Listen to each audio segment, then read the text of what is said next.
Dude, I had one of these summer colds. I could feel it Saturday. And man, it hit me yesterday, boy. And I'm better. You shed that smoke. Hey, but I'm gonna tell you what happened to me because that happened to me last smoke, week Sunday. man? He says that smoke. Yeah, that smoke from across the world. Cause I got high. No, we don't say that, man. We say, I'm headed to the car. I headed to the car. To the vehicle. No, but that happened to me, Keith. Last week Sunday, man, I started to feel something hit me at the service, and I was playing, and I just started coughing. Right here. So I started coughing. I'm like, man, something hit me. And I went out to eat, but I started feeling getting worse. So I went and I got some Benadryl, and I thought took they it. recalled Benadryl. No, man, I got some Benadryl from they Brogan. To scare you. Yeah, man, I got some Benadryl. Doc took it and it knocked it right out, man. Yeah, it it's a summer cold, so it's gonna move. But man, yesterday I didn't go to church, man. Doc, but I didn't have anything to do, so I was cool. I just laid there, man, and then you just wanted. Anybody ever been sick? You just wanted to be over. Oh yeah, Doc. You just sleep the day away. Man, I could even do that, because you're still uncomfortable, still wheezing up stuff. Yeah. But I'm better today, and hopefully better tomorrow. Yeah. Tomorrow will bring better you. Tomorrow. I used to love that song, man. Really? When I first saw it on the movie, man, I think it did something to me, man. I think it was the music and just how it was just beautifully put together. I heard this song and I wasn't good because I can't even remember. See that fog. And one of the problems I have, anything with my sinuses or anything with congestion. Yeah.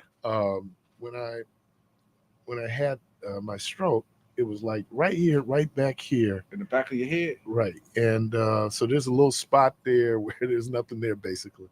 But it impacts me in terms of my sinuses, and I can't pop up real quickly. It's just little things. But yeah, that happened to me, man. I had to have the surgery, man. I had surgery. If you look at my neck, where they cut me at, they cut me. Do I have some breaking news? No, but I forgot to do this on my show. Could you say happy birthday to Martha Love for me today? Please? Oh, definitely. Definitely.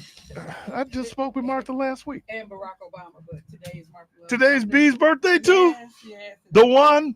Yes, and I forgot to Well, happy birthday, Martha Love. Oh, man, we talking more than 40 years of friendship. Yeah. Wow. Yeah, it's a long time. Well, happy birthday. And Barack Obama, Barry, the one.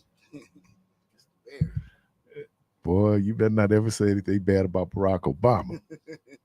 Lord, they did a thing on Saturday Night Live, and they asked us any reason why anything Barack Obama could do that you would not vote for him. They came up with all kind of stuff. Then they said, what if he's married to a white woman? And they kind of looked at each other. They like, because they go, nope. We still go support him. Caller, welcome to the program. Good morning. Good morning, Keith. Good morning. How you gentlemen doing this morning? Good, man. What's happening? Hey, I want to drop a subject matter on you guys this morning. If you get to it this week, you do. If not, maybe sometime soon. But I'm going to tell you a quick story. So I was talking to an associate of mine one day about going through a store one time, and I had two other friends going through the same store. And we would sit sometime, and we would be at my house, and we would cry and eat Hup's pizza and kind of get mad and want to do something stupid. And the other two would talk this one out of it. The other two, we would talk the other one out of it. To make a long story short, so I told this gentleman, I said, you know what? He laughed at what I told him.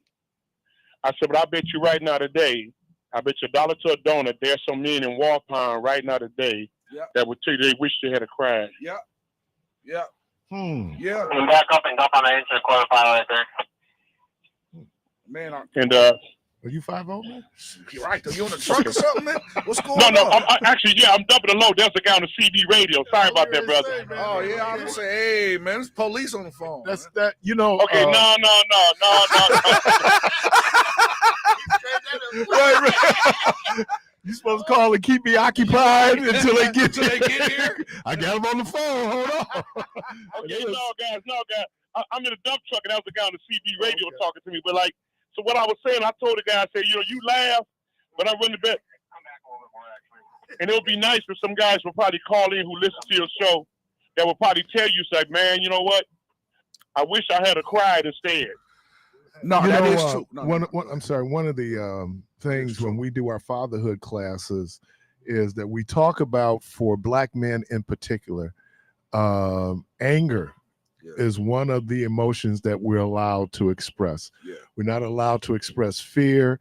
We're not allowed to express like empathy.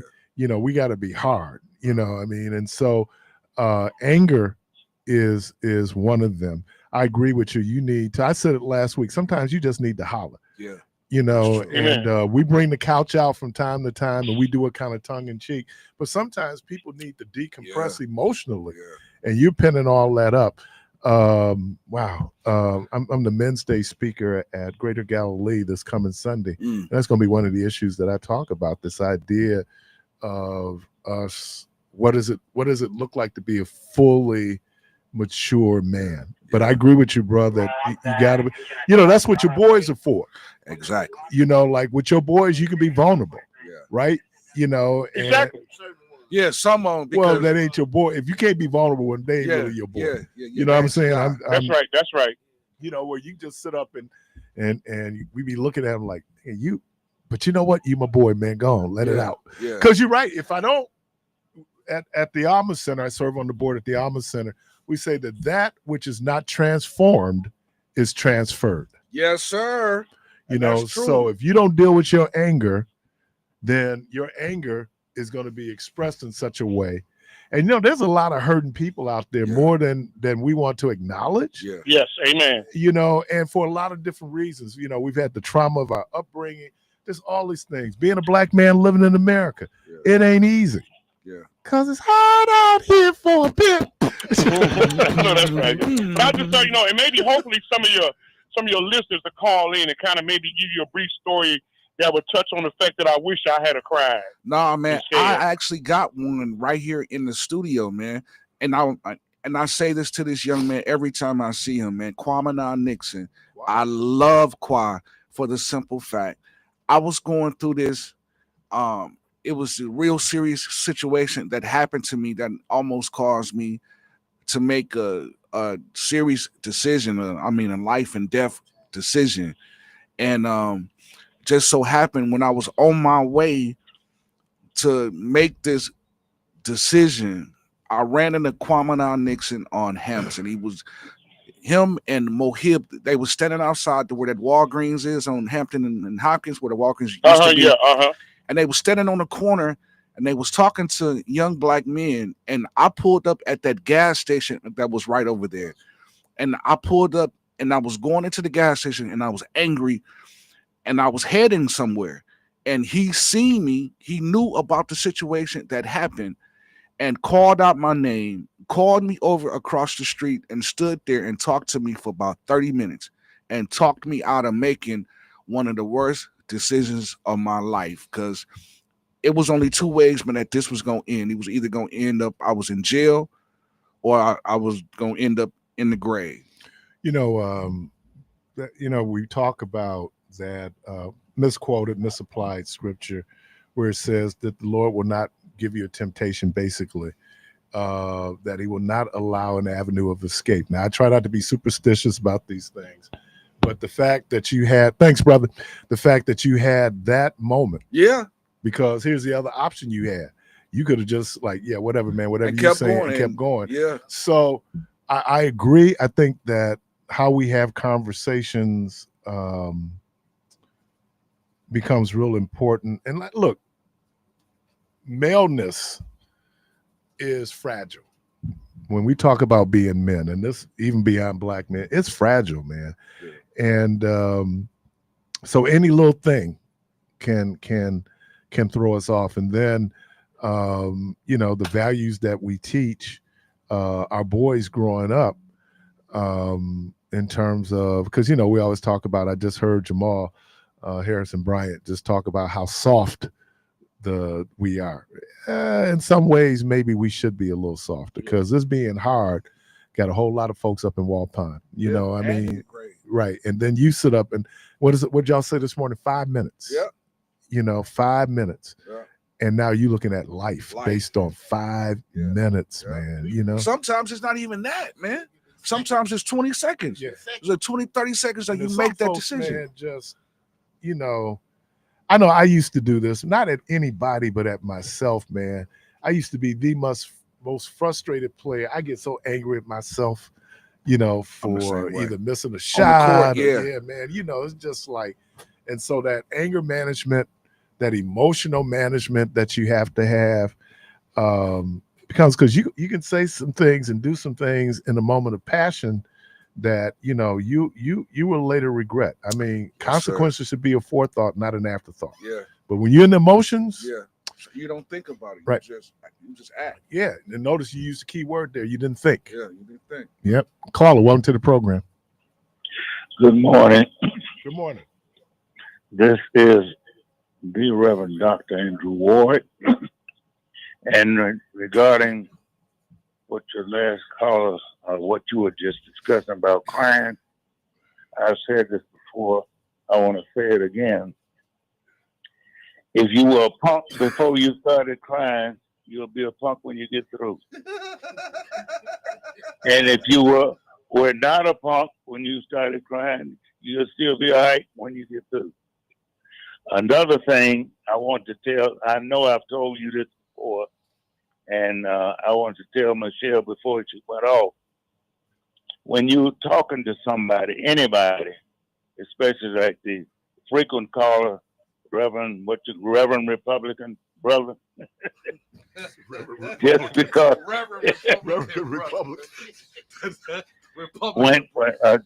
just because you say something over and over again does not make it true. There you go. And if you this last caller said somebody called him and talked to him in the middle of something. When I was young, I ran into a lot of those situations, but I went to an all-black high school in Atlanta, Georgia. I had plenty of role models and people who could talk to me. Even today, anybody can't talk to me. You have to respect you or know you for you to talk to me. And I understand that now. If I'm talking to somebody and I can see that I'm not getting through to them, cut the conversation. Right. And a good way to deal with people where logic and common sense does not fit, just say, and I don't know. And have a good day. All right. Mm-hmm. Yeah, what is it to be a reasonable person? I was listening to a guy yesterday, and it reminded me. I just conflated these things. This whole idea of right reasoning, right? That taking logic twice in college, I got a real deep understanding of how you should work through things, right? And how you can take bad information and come to what seems to be a logical conclusion when in fact it's in error. I think the other thing is, I think we got to constantly kind of look at ourselves.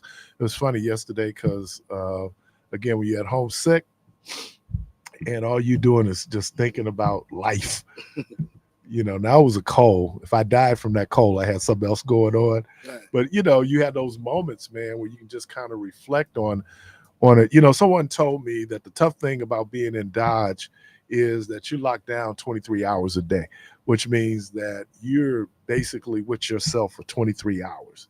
That's a long time. You know, you got other things to distract you, pull you away. But when you're faced with looking at you, when I'm faced with looking at me and seeing good and bad, because I am not the most wretched individual ever born, but I'm also not the most virtuous individual. I'm in this journey. So that was a great point, bro, where you should be able to go and to be able to express yourself. You know, they said one of the reasons why a lot of men won't go to church is that church a lot of times might, especially black church, you know, it's emotional, man. You know, if we don't like dead services, you know, and to be able to express yourself in such a way but we feel empowered. So look like we're coming up on a break. You're listening to Community Voice, 414-444-5250, 414-444-5250. We'll be right back.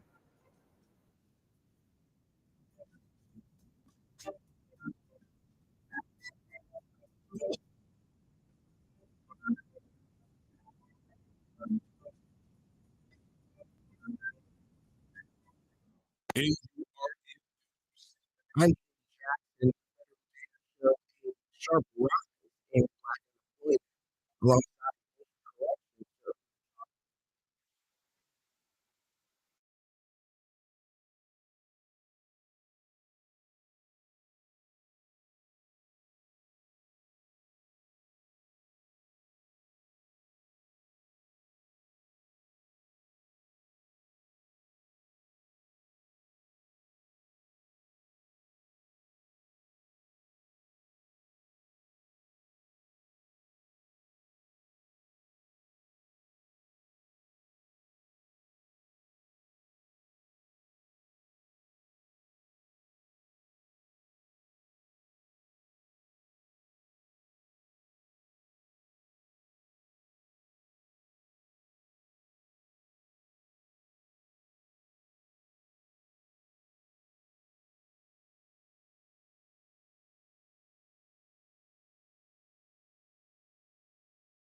voice on WLOV 863 AM and 106.5 FM with your host, Keith Parris. All right, welcome back to Community Voice. And I saw the caller, so caller, you can call back 414-444-5250, 414-444-5250. Caller, welcome to the program. Good morning. Hey, good morning. How you guys doing? This is Indiana. How you doing, Keith? What up, Indiana? Hey, man, I just want to ask you, have you guys seen that incident in Cincinnati? Yeah, I did see that. You're talking about the white couple that got jumped on? Yeah. Did they use racial epithets? Is that where that started? Because that... You know, what I just heard that it started this white guy slapped one of those brothers in that crowd. That's what I heard earlier today. But, you know, they knocked that woman out. It was horrible, man. In Cincinnati, Cincinnati Music Festival?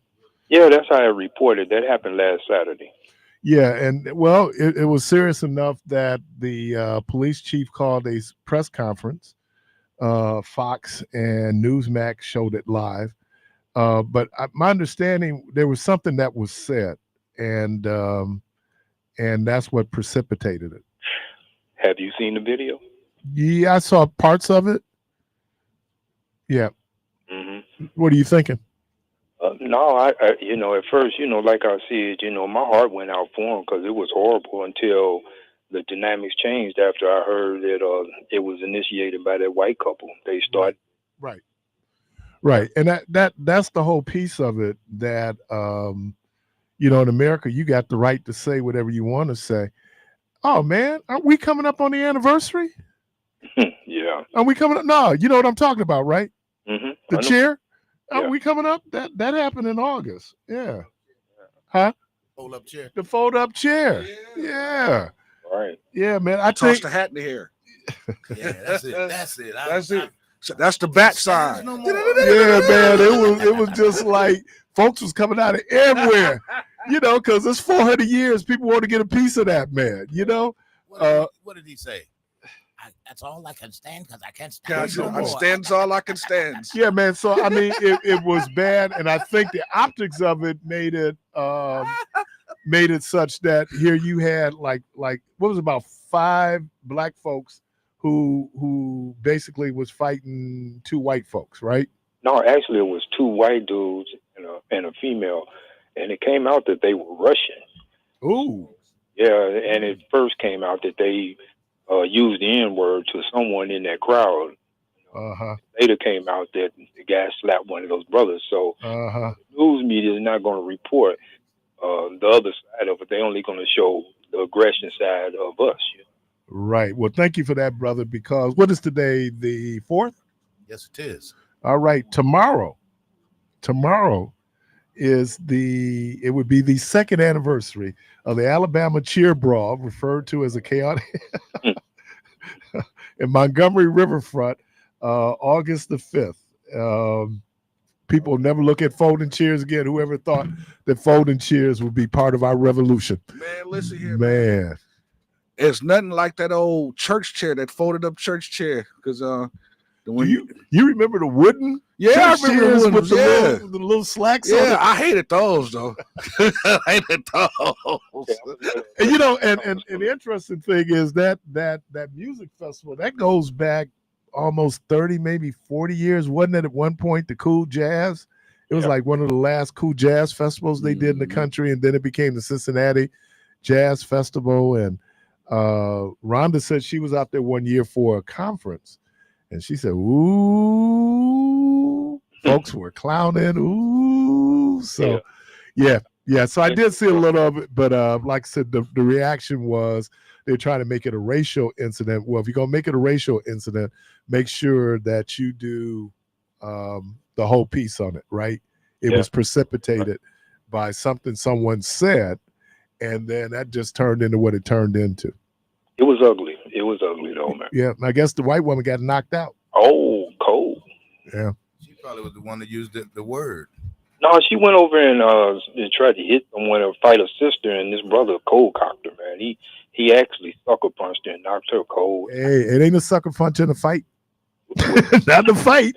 You know, I mean, you done what I said all the time. There are no victims, just volunteers. You interjected yourself into that situation, there's going to be some consequences based on you deciding that you're going to just go in and do what you did. The same thing happened in Montgomery. You know, those white folks was jumping off the boat. What they didn't know was, as you said, when the hat went up. Yeah, when that hat went up, but that was that back signal.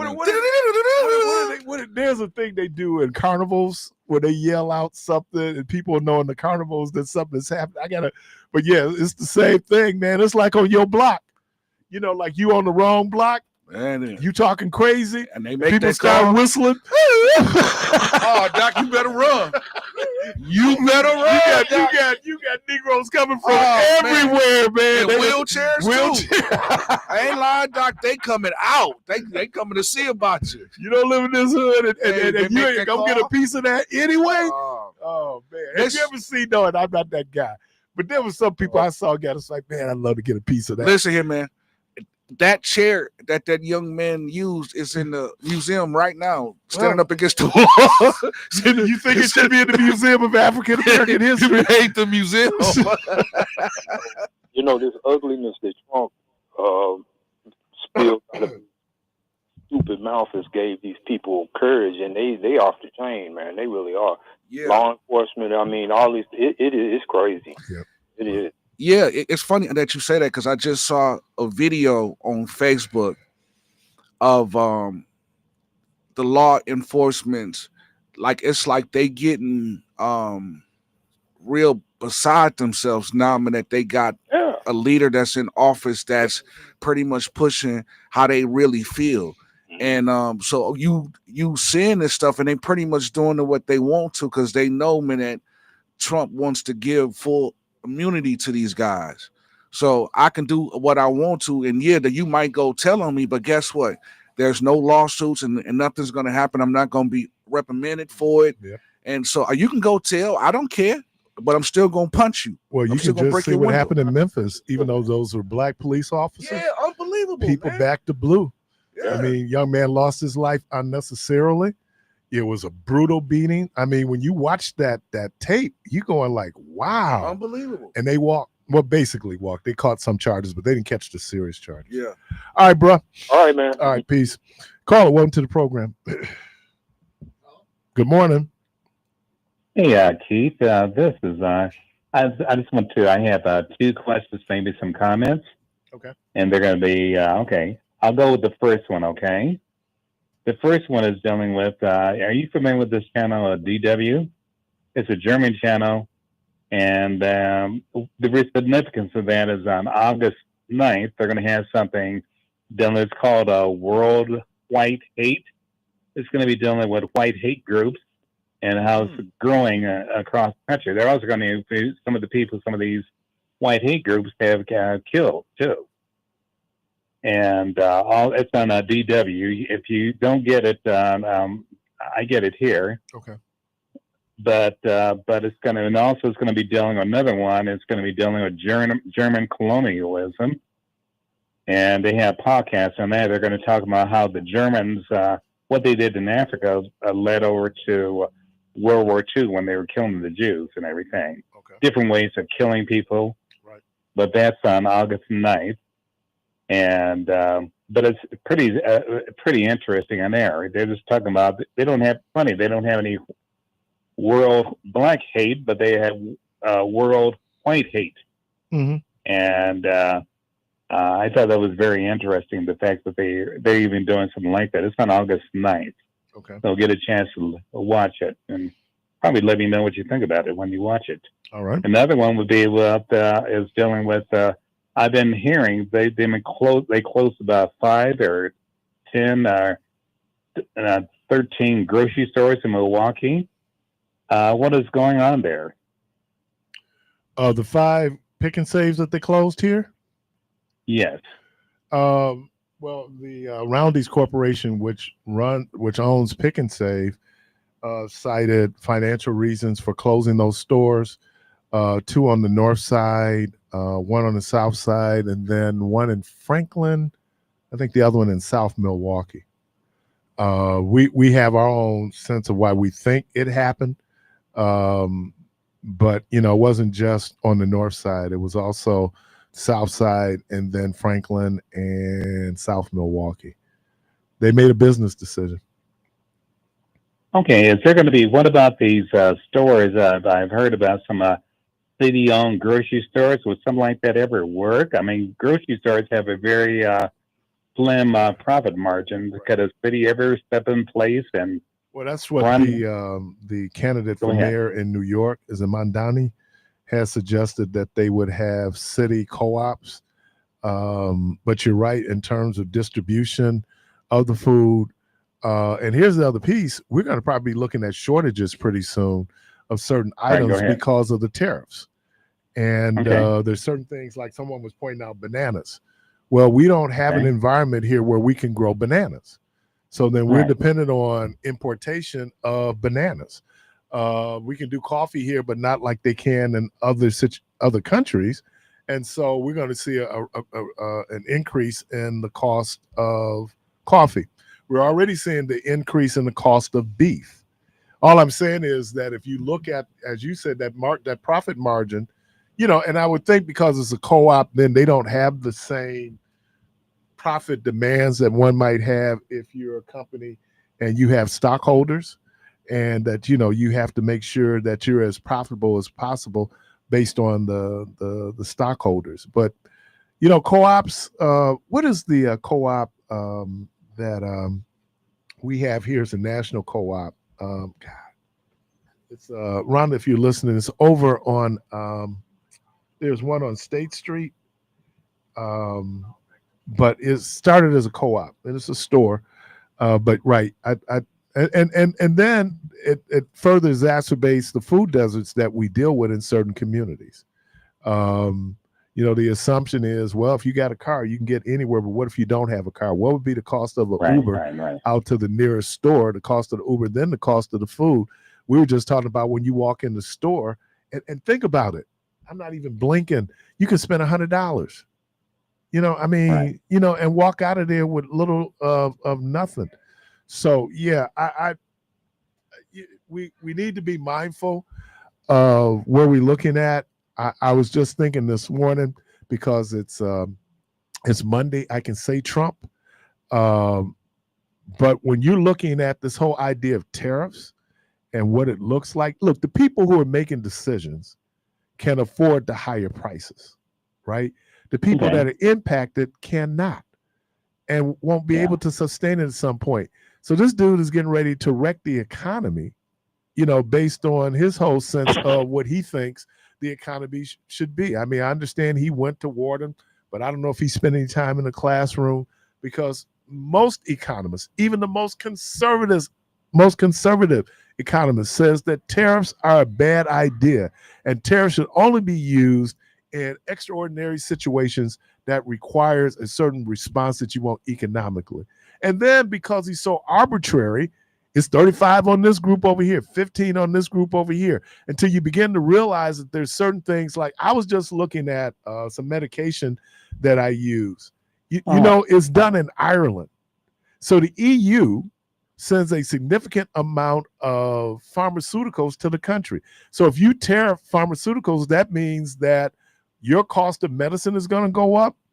I don't know if they're going to try to roll back the Biden rule, where you had to cap insulin at $75, no more than $75 a month. So there's all these things. 35. I think it was 35. Yeah, and I think it's 70 because my mom she does two different ones. So yeah, I mean, there are things out there where people are, like the tax benefit. Your taxes basically stayed the same. If you're middle class, you're working class, your taxes, you might have got a couple of $1,000. But when they went and eliminated certain things where people couldn't itemize, that was basically a tax increase, right? So there's all these things that are happening out there, and then we get into distractions. But you know what? Trump is not catching it from his base in terms of cutting Medicaid, which will dramatically have impact on his base, right? He's not catching it for the tax bill. Catching it on this nonsense about Epstein. And so even though normally you would kind of push to that, you kind of go like, the reality is that this might be his Achilles heel, something he created, by the way, right? He was one of the main people out there talking about release the files. Here's the problem. You might have wanted to know what was in the files before you said release it, because it sounds like he is prominently in those files, he being Donald Trump. You know, because he thought if releasing it would embarrass, because Bill Clinton, I think, might have visited the island. But now, what he's done, and it just keeps getting worse. You know. Let me ask you another question. I remember you were talking about getting at the grocery stores. I remember they had some article here, and they were talking about some black guy. He had to hop on a bus, and he would spend a good portion of his day, at least about an hour to an hour and a half, coming and going to the grocery store, so they didn't have one in his neighborhood, and where he was living, and they would show him carrying bags. But that had to be that was very tiring, because I've done that myself. Because you had to carry the bags, and then you got to get on the bus, and then you got to you can only carry so many items if you don't have a car and everything else like that. But that is they were having that issue. But they said once the grocery store gets in there, they're never going to be able to. I think one time they tried to get a black-owned grocery store. Mm-hmm. Is that something that here? And one problem they had here, this guy was from California, and the thing that put him down was that the black women were the ones who came in there and said, these veggies don't taste fresh, his meat doesn't taste fresh, and sure enough, he was out of business. And he said he was doing the best he could do, but to a lot of the black women, it wasn't good enough. So they know they're veggies. And so is that going to be an issue? I mean, that's definitely it's an issue, man, for anybody who would want to open up a grocery store, man, because as you just pointed out, their profit margins is really, and then you're talking about something where I'm trying to think of what they call this, where, you know, it's perishable. So, I mean, if you don't get the food, we had a windstorm here about 4 years ago, and it knocked out power. And it knocked out power in an area where we shop. Well, knocked out power pretty much all over the city. Grocery stores were literally throwing out food, right? Eggs, milk, dairy, because they couldn't refrigerate it, right? And you can't sell it. So they're throwing it out. And you go in, it's so weird to look and see the shelves are empty when you're looking at dairy. You know, you need milk and all these other things. So it is very vulnerable. It's vulnerable to climate, right? To the weather. There's a whole lot of things that make selling food fraught with certain difficulties. If all of that stuff has a minimal, if you will, right? Some of it longer than others, but the shelf life is it's you got to be conscientious of it. Yeah, and they'll tell you about the use by date, but that is, someone told me, and I didn't want to even believe this, because, you know, just they were saying that even though your ground beef might be brown, it doesn't mean you can't eat it. Okay. Yeah. Okay. No, yeah. I mean, I know I've heard the same thing. I know it's just certain visual that we like to see in our ground beef that's going to determine whether we will or are willing to depend. I guess depending on what you're going to do with it. Yep. Would you? How about yourself? Have they tried to get something like has the city of Milwaukee talked about having city-owned grocery stores, or is that too? No, we can barely pay our bills. Okay, was that too much of a hassle for? Yeah, and I don't even know if it would fly in New York. I mean, you know, they might be able to do some kind of maybe pilot to see if it worked. I think this young man is a progressive. And so these are certain things out there that he talks about. The fact that we monetize, well, I guess food has always been monetized. That's where we started, right? That's how we first started bartering, was probably food. But when you think about something, there's certain things out there that, like healthcare. Healthcare makes up about 8% of our economy. And so that's a significant portion of our economy right now, because we so monetize healthcare. There's a profit margin there. And like when I started off talking about the pharmaceuticals, and many of them not being produced here. And the cost of producing them here would make them very expensive. There's a reason why these companies decided to go overseas to do what they do. And though we would sit up and say it would create American jobs, it would and it wouldn't. Okay, because what happens is that then most Americans, because it's American built, at some point might not be able to afford the product just because of the cost of making that product. All right, man. Now you guys have one last thing. Now you guys used to produce a lot of cars in Wisconsin, Rambler, and what was that one? You guys had a Chrysler plant. GM plant, but you guys don't hardly. You guys don't hardly produce any. Yeah, you guys don't produce any car. You guys don't produce any cars at all. No, well, and, I mean, in the South, that's where you're seeing it because those companies went to right-to-work states. So they went to South Carolina, they went to Tennessee, they went to Alabama to build because Wisconsin was a unionized state, and so because of the unions, they didn't want to deal with having to deal with negotiating with unions, and so then they went to states where again it was right to work. So that's part of why we lost that, and then a lot of our manufacturing base. That some of those guys here were making $35, $40 an hour. You could go there and offer $20 an hour, and cost of living is certainly different. What they did though that was very smart was they would do what was called prevailing wage, right? And so if the last union contract that the big three did was $35 an hour, they're gonna do $35 an hour, right? Mm-hmm. Because they realize that is probably factored into the cost. What they wouldn't want though is when one year the UAW went in and asked for like a 25% increase. They don't want to deal with that. They don't want to deal with unions. They don't want to negotiate that. So they have more control over salary benefit structure because they don't have to deal with a union. All right, man. And let me ask you one last question, seriously. Now, he's talking about... I'm just kidding. Well, no, he was just talking about people are going to be able to buy American cars. But what I'm saying is that I was looking at Toyotas, and they had...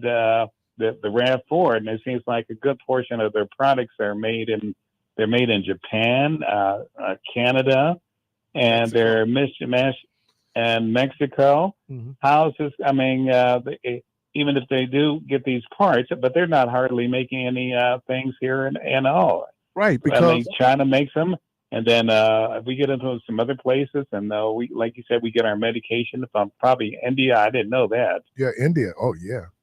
India, the EU, Sweden, there are countries there, Ireland. Well, part of it is that America has become more of a consumer economy as opposed to a manufacturing-based economy. It just from now, if you're just being agnostic about it, you understand you want to get the cheapest cost to build a product in order to maximize your profit. Right? You also want it where it's affordable to the market that you're trying to serve. And so these things factor in. But American jobs have been leaving for almost 40 years. So this idea with people, oh man, we need to bring back manufacturing jobs, not to mention what those factories does to the environment, right? The air, the water. I just saw where Flint has just declared that they dealt with their water crisis 10 years later. Here's what's fascinating about it. Why did they have the water crisis in the first place? Flint was buying this water from Detroit. They decided, no, it'd be cheaper if they got the water from whatever that river was that ran through Flint. Well, that river had been so contaminated, from the GM plant there, right? That it ended up poisoning people, so that's also one of the things that we have to look at. If we want to sit up and act like we shouldn't have any environmental concerns, we really should, right? Because who was it? Jermaine was asking me about the smoke. Will it cause cancer? But there's a lot of other things in the air that will. Let me get this next caller, man. All right. Appreciate your caller. Welcome to the program. Hello, Keith. Good morning. Good morning. Okay. The tariffs, you're right. Most economists would agree with you. And if you do have one, it should be completely uniform and as low as possible. Also, all taxes. This isn't just libertarians. It's standard. Alfred Marshall, I just read the other night. This is no libertarian dude. Alfred Marshall is a mainstream guy. And he said when you have a high tax, you're creating a dead weight. It slows down investment. So now this Mamdani, he's communist. He's not a progressive. He's a communist. Maybe in this day and age, he's he not promotes John. He's not a communist. He'd be a socialist. takeover of an economy. No, Takeover. okay. No, certain parts of it. He's not calling. He's not calling for the total. He's not calling for the total takeover of the economy. What he's talking about, of course, not total. I'm sorry, not total. That would You're be right. communist. He's a socialist. Okay. Decommodifying housing will destroy black people's wealth. You guys on this show. Say that again. Decommodifying housing is exactly the opposite of what black people need. This is ridiculous terminology, decommodifying housing. That is the stupidest terminology. That is typical hardcore stupid socialism. This is not Frank Sadler. We're not talking Frank Sadler. This is way out there. Now on your shows, you guys have these advisors, your economic advisors, weekly. You guys talk about how you need black wealth built on real estate. Isn't that what you guys are all talking about? Hello? Well, first of all, it's the ownership of land, right? Yeah. The ownership of land has always been commodified, right? How can you have it not? But when I'm... How are you going to build wealth on it if it's not commodity? Yeah, but I think that if it's the not average sellable, person... how are you going to get a loan? But you're talking about a portion of the economy where they're not even trying to build wealth. They're just trying to survive. So and how are you going to get credit on a house you can't sell in a market? You need a market to have credit on your property. This is going to undermine the whole argument. You could sell the property. Now, what you might get for the property depends on where you are. Like in Wauwatosa, they have a hot real estate market. I drive through. As a matter of fact, there was a realtor that I dealt with who had a home. And he talked about, man, it was on the market for, less than a week, right? That people, so it really depends on where you are. One of the issues that we deal with here in the city of Milwaukee is the number of renters that we have.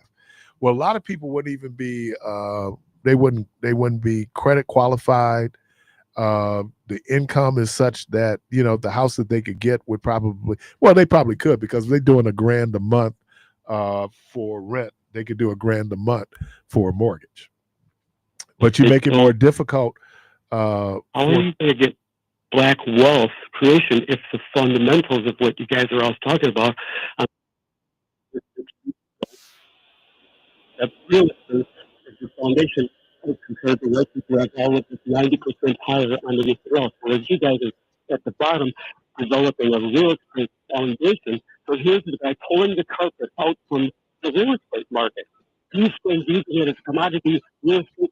Well, but here's his dilemma. Let's say, based on your argument, that he thought he could go in and buy. The reason why he'd be able to afford that level of socialism was because of the taxes that are collected from corporations that are based in New York. That's how we can afford socialism in America. We began to see that socialism, institutions that were created for general social good. And we saw that, we began to see that. It's way beyond like that. You know it is. You know it's nothing like that.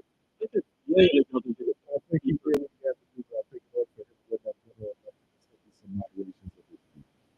He's better. Yeah, I mean, if he wants to win. Oh my Lord. That's fun. Hey. The New York mayor, one of the races one year gave us the brother in a suit and a white glove. Win is too damn hot. That's just how it goes. You're listening to Community Voice Call. I see you. I want you to be patient. Be right back.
All right, welcome back to Community Voice. It is First Monday, which that means it's time for Connect with DHHS.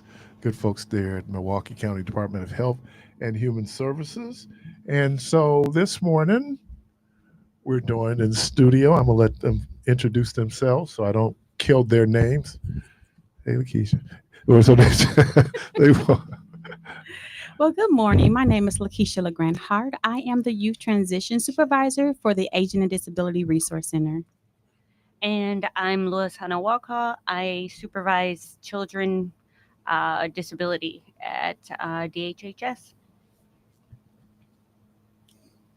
You're right. No, your mic is there. Yeah. Joshua Liston. I'm known as the Dad Doula. I'm a partner with DHS through a grant with the City of Milwaukee Health Department, teaching Dad Doula to fathers, helping them navigate parenting and newborns and all the good stuff. Well, welcome. Pronounce your name again, because Louis Hanawaka. Louis Hanawaka.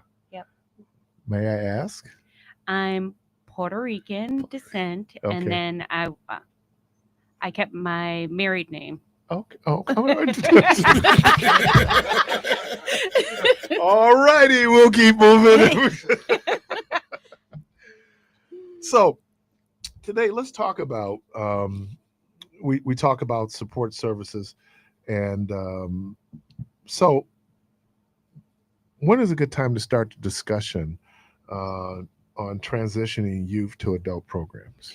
Well, personally, I believe that discussion should start right at 14. Children going into high school, just giving them time to actually meet with the youth transition workers, building that relationship. And so parents know all the different steps that it takes to get ready for transitioning from children's services into adult services. So 14 to 15, I think, is a great age, that ninth grade year into high school, where they already know, hey, these are the steps that I need to take. And if they need like the guardianship and things like that, they already know, because it's a long process. So I think the earlier is better. So is it now the ideal is that by the time they're 18, they won't need that service, right?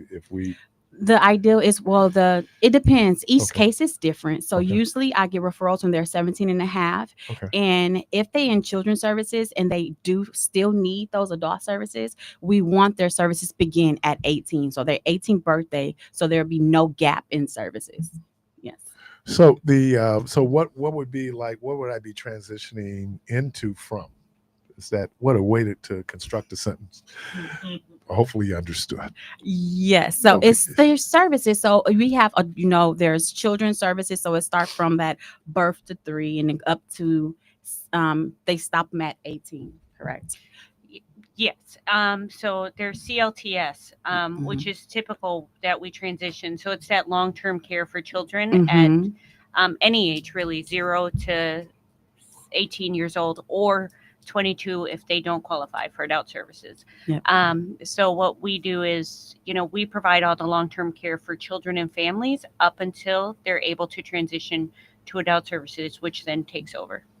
Are you doing this with some of the young people you deal with? Are you doing that in conjunction with some kids who might be in foster care, or these are just kids who, you're shaking your head? Anybody and any child that is found functionally eligible for our program, we support them through all of their transitions. So even if a child's in foster care and they're moving from one home to another home, or reconnecting with their family, which is always our goal, that's when we provide that support in whatever transition that they're in. So we hold their hand at 14 to let them know, hey, this is what's coming up when you turn 18. And we support the family through that entire process. And then at 17 and 6 months, we send them over to the adult transition team, so that way they can start having those conversations with them, but we're holding their hand the entire time. So what's the difference between guardianship and supportive decisions? So guardianship is when you have that supportive team, they get strategies together to help you make decisions. So it's just, you have, so even if your team is like your parents or your best friends, where they're helping you and they're guiding you to make decisions, versus guardianship is actual when you have to go into the court system and you're giving someone the rights to make those decisions for you. So instead of you having the right to do it on your own, now someone else. So say I needed a guardianship because I didn't understand the services that I needed. I'm giving my mom that authority to actually make decisions for me, but you have to go through a court process, so it takes months, probably between, I'm really not sure how long, but it takes quite a bit of time to get those guardianships in place. Is there a process in terms of referral to adult services? Yes. So we start talking to families about it again at 14 years old. We want you to be prepared. And then we work with the family to get like a neuropsych report or something to start helping facilitate that conversation to moving over, especially for those youth that need guardianship. And then we at 17 and 6, we send over everything that we can to the adult transition team. So that's their functional screen, a referral, talking about what their needs are, what they're good at, what they could use some support in, and along with any kind of release of information. We send that over to them, and then they schedule their functional screen. This is more of a demographic question. Would these kids also be eligible probably for disability in some instances?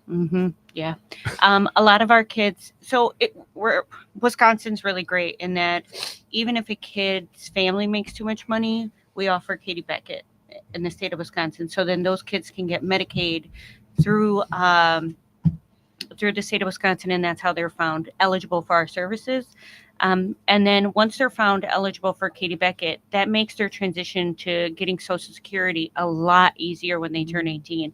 And, at DHHS, we have no wrong door. And so we're asking that families, if they need help with that process, give us a call. One of our benefit specialists will help with that process as well. It's amazing. I was working at DHHS. Well, I'm dating myself. When Katie Beckett first came into existence. I love it. Huh? I love Katie Beckett. Yeah, it was that usually primarily preemies, kids with very, very, just really problematic births. And as you said, the family wouldn't be financially eligible, but the gravity of the illness said that, hey, the state should step in. And they did Katie Beckett. It was real interesting because when, let's say, the person had to go out of state for services, then my job was to go through their receipts to say this will be paid for, this won't be paid for. So that when I heard Katie Beckett, man, that took me back a few years. Wow. Well, I'm glad you helped with that. I didn't do much. I just did my little job. So talk about. So again, you say if a young adult is not eligible for adult programs, it could be eligible based on where they were in the past for Katie Beckett. Mm-hmm. What is there any other instances, and what would happen? What do you mean by that? That you said they wouldn't be eligible. They wouldn't be eligible for Katie Beckett, for example. Well, if a kiddo can't get Social Security because the thing is, then it becomes part of the federal government's responsibility to determine through the Disability Bureau if that kiddo or that young adult, I should say, would be eligible for Social Security. So it's kind of out of our hands at that point. But many of the kids and youth that we serve have a significant disability or delay where they need supports and services in some capacity. Mental health is running rampant in our community right now. Mental health support's needed. So we get to support a lot of families who have kiddos even with ADHD or anxiety or depression. And sometimes those kids stay with us in the children's program until they're 22. But a lot of times, depending on how significant that disability can impact them, we can still send them over to adults. We ADHD is just taking such a bad rap, right? In terms of maybe people don't even understand what it is. Can you just briefly I'm not a psychologist, but so disclaimer, I'm not a psychologist, but no, it's just the way that our mind thinks, and how we view the world. It's a little bit different. We can't, focus on one thing at a time, or we're focusing on multiple things. It's just really loud in your head, I would say. That's how I would kind of interpret it, and then being able to focus on a task to get things done. So it's not necessarily that you can't do something or you just work a little different. It's the same thing with autism or any of the other mental health disorders that we have. I think we almost, and I'm not a psychologist, we lumped in like what we call it, hyperactive.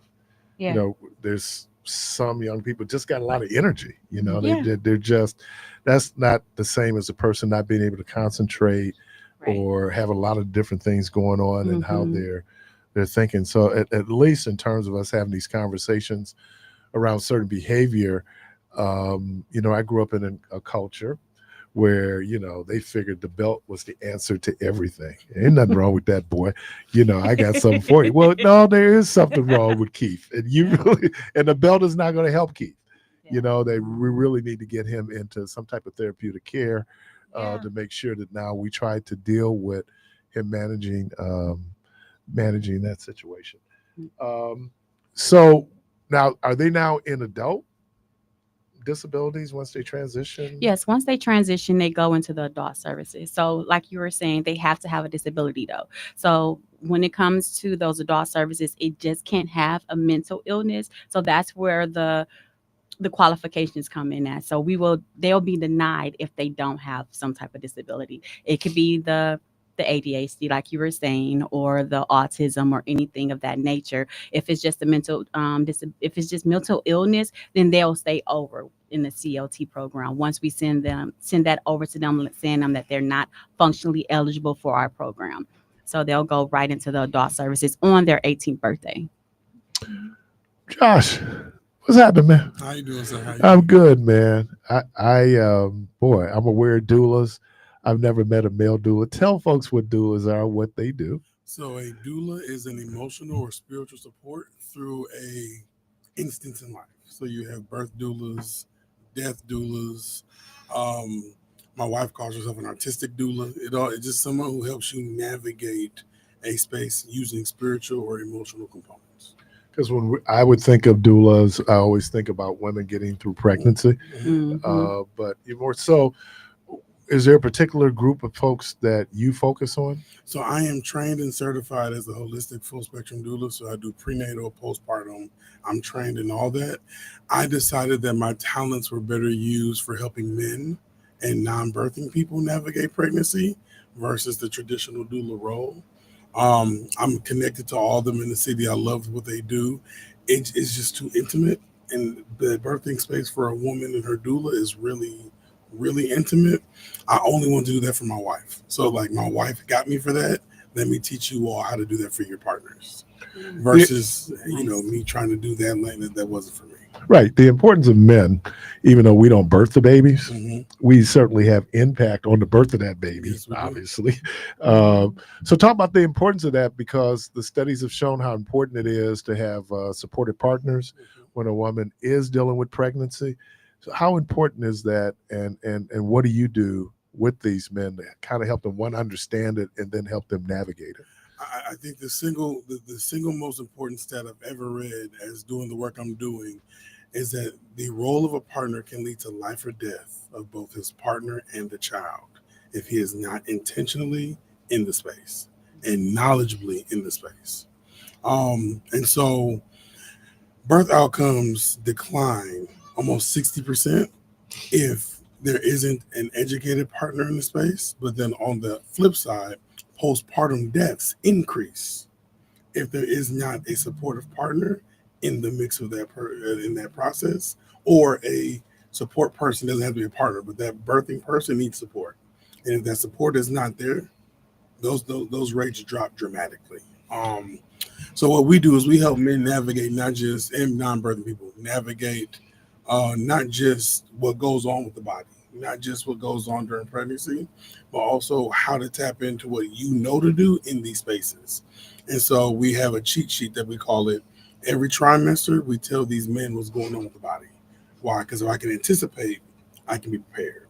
On the flip side, we give them what's going on with their child. Why? Because if you can understand the development, you feel a part of the process. And then we also give them the postpartum facts to look out for. So for postpartum depression, postpartum psychosis, baby blues. What does that look like, sound like, smell like, feel like? And how do I see it in not just my partner, but also myself? It's interesting because when we're talking about non-marital partners, Mm-hmm. Usually men are there 18 months postpartum. Mm-hmm. So they're there a significant portion, obviously the pregnancy, but then, post-pregnancy, Mm-hmm. postpartum, and how important they are and able to provide the support for her. Mm-hmm. We so much minimize the idea that postpartum depression, postpartum rejection, but that's real. It's real. I mean, I don't know, you both mothers, your mother, your Yeah. mom, your mom. I know your mom. But what you're going through and the sensitivity that not just partner, but really the environment that you find yourself in, where you're not abnormal because you're going through, as you just said, the baby blues. I mean, because I've never been pregnant, but from every description I got, it can be very traumatic. Yes. Yeah, I mean, not physically what it's doing to a body. That's why I always think that women are the stronger sex. To be able to, I don't know how. I agree. I don't know how men would, if we had to be pregnant, how we would handle it. I've said that about 14 times. Really? So I have 4 children. Okay. And if you were expecting me to birth 4, it would have never happened. Oh, man. It wouldn't happen. Yeah. So I get it. But I think we do a disservice to mothers and birthing people by not preaching the dire need of the person who made you a mother to also protect you as a mother. And we don't talk about that, right? There's an obligation and a duty outside of just doing and making this child that I owe this person now. And so, true story, the mother of my oldest moved to Milwaukee recently, and everybody kept asking me, Josh, why did you make sure she was good to go through this process? Because if she's not okay, mind you, my oldest daughter's 12. If she's not okay, my daughter's not okay. Right. And that has to be the understanding. I've now changed your life forever. And so because of that, I have an obligation to make sure you're good to go. I don't have all the emotions and they ain't got to be there, but I have to make sure you're good because I have to answer to my child if you're not, and I allowed you to be that way. Right. And so we don't talk about that at all. We don't. And it's one thing to theoretically tell me how much you love your child, and then there's the practical application of love of that child. We were having a barbershop talk at one of the fatherhood summits, and one of the brothers was in, and he was saying that the mother of his children, her car broke down, so he got her a new car. Unfortunately, my nephew, because neither he's a father and he's also cheap, he goes, I would have bought her nothing. He said, young man, don't ever tell me I'm not going to do. Look, my kids need to get from point A to point B. Mm-hmm. It's about my kids, and that's a whole different conversation when we talk about co-parenting without cohabitating. But that becomes real important to really kind of understand it. I'll never forget, I heard an argument one time, and this dude, I mean, he says some things. And I remember her response, and it stuck with me. She said, I am the mother of your child. Mm-hmm. And it didn't seem profound then, but it seems really profound now. Mm-hmm. That regardless of how the romantic part of this ended, now we have a familial responsibility, the best for the children. It's emotionally abusive to not take care of the family. Right. So, I mean, because at the end of the day, you're always going to be family. Right. So if you're not going to love the person who loves your child the most, or respect, not even love. So I think that's really cool what you're doing and what you're talking about. But just because I'm always thinking a disability lens, and I'm sorry. How do you guys talk about if the child's born with a significant trauma or, anything like that? And how that can impact the family, especially dad too, right? Because they're completely lost in this process. We do, but we only touch that if so. Dad doula is I'm their doula for the birth process. Okay. So after the baby's here, then I do check-ins, and so once we discover certain things, then we have those conversations for the class or for the course with all the brothers in the same space. We often don't go down that lane because not everybody is going to see that as a trajectory or as a part of their life. Okay. But if that's your reality, I come out and I have a resource team, and we have resources for other things. Nice. So we have a father who just gave birth. He didn't give birth. His partner gave birth 6 months ago. Yep. Baby is showing signs of autism. And so we've had to have conversations with him on what does that mean? How do you prepare for that? How do you alleviate the strain on mom? What does it look like to cover the mental load and just all these different things that are specific to their case, because the rest of the class didn't need that, but he does. Yeah. And so we make it specific to them based upon what we see. Because I have dads who I've helped 5 years ago who still call me, who still bother me. It's okay. It's not a bother. They're mine. They're part of my community, but it's cool. So they never leave me alone. And so I'm with them every step of the way until I have a dad whose daughter just went to prom last year. Hey, Josh, okay, let's talk about it. This dress, it shows too much. Relax, Dad. It's okay. Let's talk about it. Mama chose the dress. Breathe. It's okay. And so they never leave my side. We do this.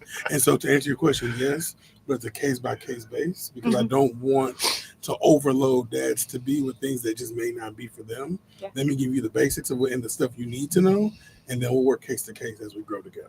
I think the science is important, and I know a lot of people, and obviously you translate it in such a way, but there's still the science there. We need to understand that this is, we get in our feelings, but it's really not about your feelings as much as understanding exactly what's going on with the child. I think we live in an environment now where we have more information available to us.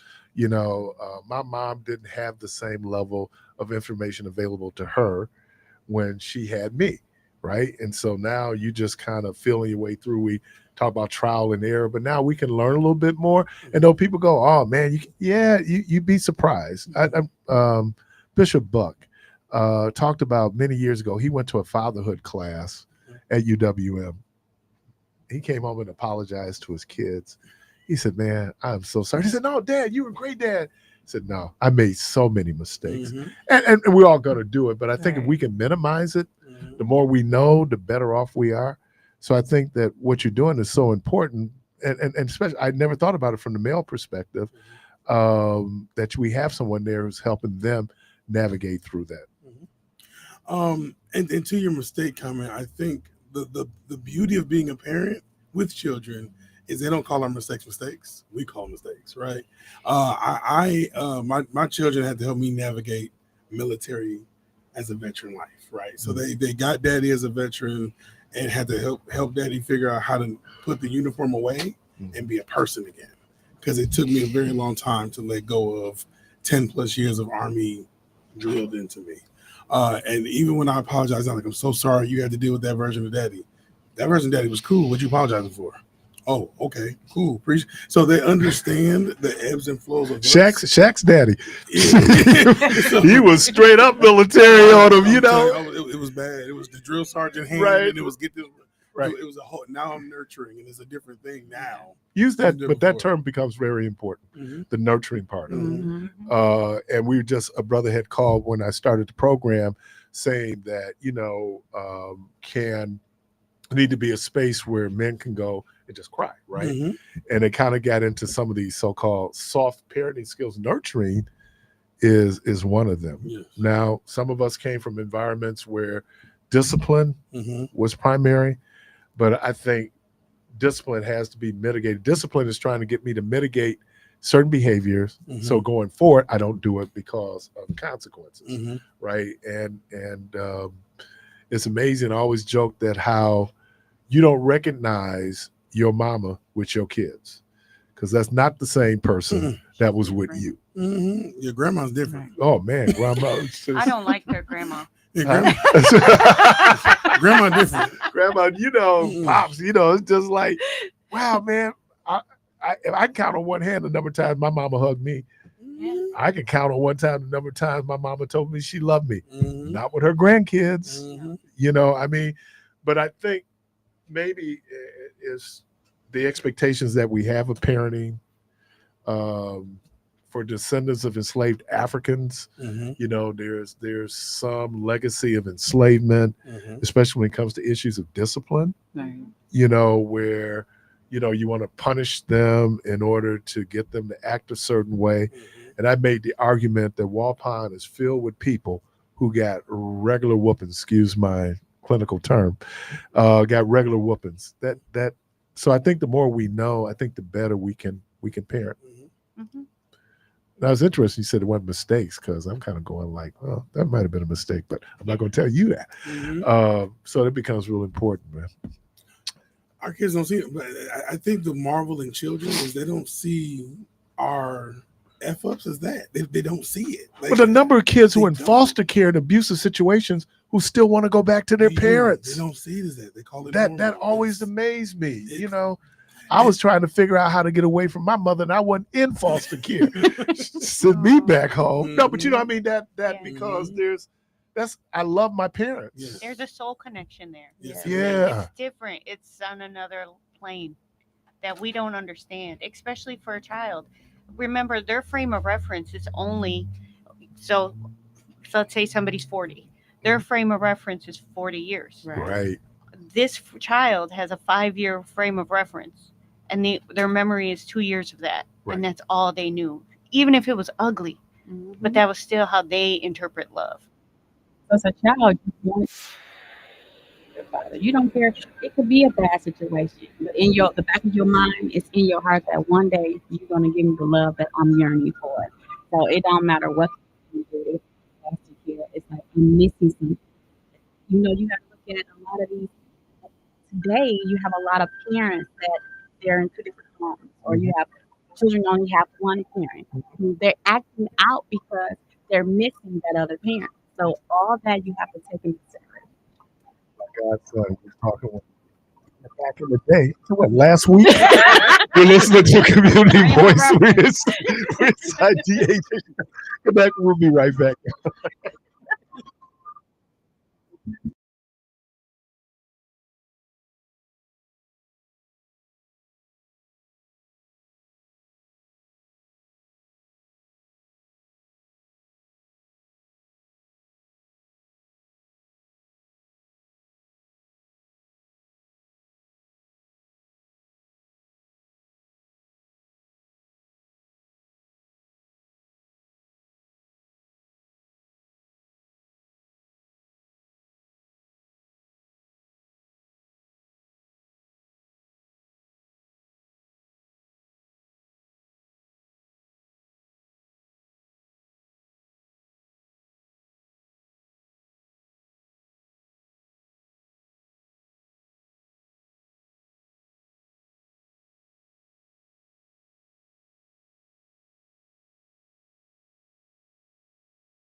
I can't believe I'm a radio talk show host. I wish. Caller, welcome to the program. Do it outside. Hello. Yes, good afternoon. You know, I've got a question. I got a question for your panel there, and you as well. When we use the word nurturing for men, it gives off like a feminine vibe. Nurturing for men. Now we know that nurturing is really just encouragement and guidance and being able to encourage a person in the endeavor. That's nurturing. Most time women do it, but men do it as well. And but when you use that word nurturing, is there any other word that could be used? Because when you say nurturing, it's almost getting in contact, my man, with your feminine side, you know. And no. Hold on. And it's actually scary because words have a lot of effect, man. Words are very effective. So, is there any other word that we could use as men opposed to nurturing? No. And I'm gonna say this in philosophy, in theology, wisdom is referred to in the feminine tense. Exactly. That idea of nurturing, though we say it's feminine, I don't think that. Well, doesn't it sound that way because we've been taught that way? It sounds like that what it is. I don't know if you're watching on YouTube. We wouldn't necessarily look at Josh and go, "Hey, man, that's a nurturing dude there," right? I mean, I think we need to get beyond that because as men, we have a familial responsibility to feed into our children, to nurture our children. Well, nurturing only means encouraging, brother. Encouraging, feeding into there's certain values. We want it both ways. We sit up and we talk about young people and how, especially, now it's also young women, where they're quick to violence. And part of that could be what kind of nurturing did they receive? What kind of encouragement that you get? They didn't give them the proper encouragement to go to school or do that. Now, let me ask the drill sergeant one question. He says that that he felt that he didn't do something right. He made a mistake. I just need, and I'll take this off the air. Could you give me one example of your mistake that you did? I think you did pretty successful. You got any in jail? So you want one example of a mistake I made in parenting, correct? Yeah. Okay. So I'll lead with a quick story first, and then I'll give you the answer. I'll lead the answer first. The answer is I would always lead with discipline and not lead with curiosity. And let me give you an explanation. So I have a daughter who suffers from ADHD. Well, all my kids are neurodivergent, but one of my baby girls has a special condition where it's called ODD, or opposition defiance disorder. And simply all that means is whenever you talk to her, her mind processes it as opposition first, and then she has to work through getting to where she can understand. Do you think that's a bad thing that she's optimistic? Hold on, brother. I got to answer your question, brother. Hold on. That might save her life, man. So I would always, she had an instance where she went off the deep end, and instead of leading with curiosity, I drilled into my daughter and I went in because she was wrong and she knew she was wrong, but I didn't ask the question as to why this choice you made got us here. And so after learning my daughter and understanding, oh, wait, it was a social anxiety moment where you were in places and instead of saying what you felt, you acted out.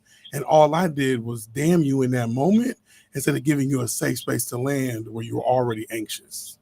So I think us as men have to understand that nurturing is not a feministic trait. Nope. Nurturing is a job that both parents have to do. Now, I nurture different than my wife does, hands down. That's not a question. My wife is the cuddler. I am not. You might get a hug, a kiss a day, but for me to lay and cuddle with you all day, I can't do that. I got stuff to do. But I will love you. So you tell me that you give a hug and a kiss a day? I give all my children a hug and a kiss a day. How old are your children? From 12 all the way down to 4. Oh, okay. So 12, 11. Okay. Oh, but even when they're 18 and 20, they ain't gonna stop. Like, can you imagine me giving a hug, a kiss to a 41-year-old? Yes, if they're yours, yes. Yeah. Why wouldn't you? Yes. I have an 80-year-old. Hey man, I have an 80-year-old uncle man. who kisses me every time he sees me. We done got so clinical, man, with this stuff, man. I don't even know.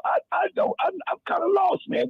We done went so clinical till, I mean, and some people use it for monetarily gain, and then some people actually use it because they really, really believe in this stuff, you know. And I think will work for grandpa and great grandpa and them, and I think it'll work for us, man. And I'm glad to hear y'all doing something, but nurturing, I don't think it's a good term for a strong man to use. You know, I think I'm if this you're a guy. strong That's man, what I'm gonna do. If you're a That's how strong I man, do. you can use the term, and that's the whole other thing. This whole hyper masculinity that we put out there, where he's in his 40s. Yeah, But brother, can I ask how old are you? 38. 38. You're younger, dog. Yeah. Hold on. That's when I got born again. You're. Oh, okay, got you. That's when I got born got again. You was born again 38 years ago. The other years don't mean nothing. Okay, got you. You know what I mean? Yeah, they do. So I'll let you work on that. Yeah, but listen, man, I'm gonna get on out y'all way. I just right. thought I'd come in and poke the bear for a minute. All right, my man. But you know, this engenders a conversation that I think is really important in terms of the examples that you see. Now, I'm a great parent because I'm not a biological parent. So I but even then I found out that you can do things in anger. Mm-hmm. And again, that is an emotion that particularly Black men can express. We can't express fear. You know, like my son goes out and he does something. My anger is rooted in the fact that you could have died. Mm-hmm. Right. And my fear is now turned to anger. I think it's interesting because when I was growing up, that was a rhetorical question. Mm-hmm. Why did you do it? That was rhetorical. It didn't matter how good the reason was. You did it. So you just learned how to give a rhetorical response. I don't know. Mm-hmm. I know exactly why I did it because I wanted to do it. Mm-hmm. You know, but you can't. But things what people are going through to be able to kind of fall back and to listen. And there's a lot that's feeding into. There's pressure being a parent, mm-hmm. especially if you're trying to do it right. Mm-hmm. You know, there's a lot. So you got a lot of things going on. So the ability, my mother had a rule, and that rule was only violated once, that she would not whoop us in anger. Because she said, I'll kill you. Mm-hmm. I'm angry. And we do a lot. And then what are we teaching our children? Mm-hmm. That, I don't know if you can say anger is an expression of love, but, you know, when I get mad, here's what I'm going to do. And that leads to abuse. That's why we have a lot of kids in foster care because of that abuse, because people don't understand that, no, man, not when you're angry. It's better to disengage, de-escalate, then come back. I'm still going to whoop you, but it won't be as severe. Right. I'm still going to whoop you. I'll just be able to stop. Because one time my mama violated that rule. She wasn't stopping, dude. She was like, she was on 115 and the anger. And she said something to us later on in life. She said, you know, all that time I spent in church, maybe we should have talked about why you did what you did. I'm going, well, yeah, well, you too late on that now. I'm great that you've come to that epiphany, you know, later in life. That should have happened when I was under 18. And even then I realized, because my mother pointed something else out to me that I hadn't thought about, and I can't count, but I figured out the math. My mother said, look, I only get you for about 20% of what you do. Think about the stuff we got away with. Mm-hmm. Oh.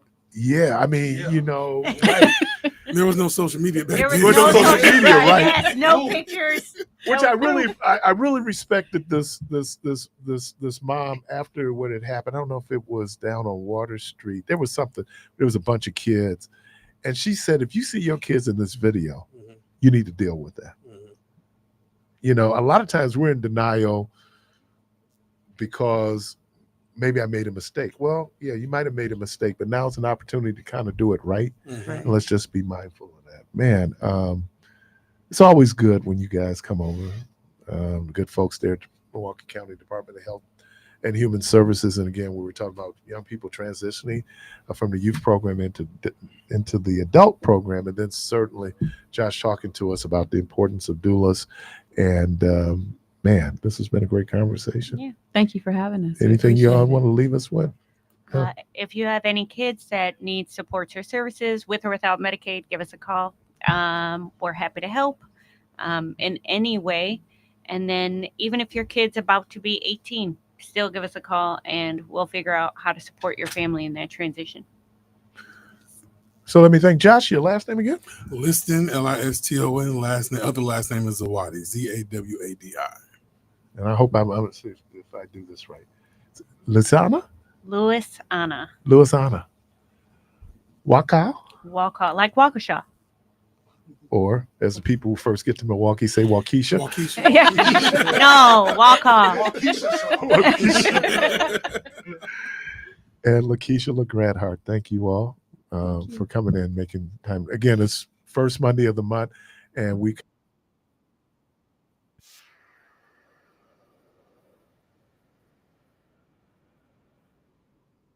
Clark, thank you. Thank you. Jermaine, thank you. I didn't get a chance to talk about all the folks I bumped into this weekend who listened to the program. We thank you all for listening to the program. May the good Lord willing, creek don't rise. Hope to talk to everybody tomorrow. And as always, go from this place.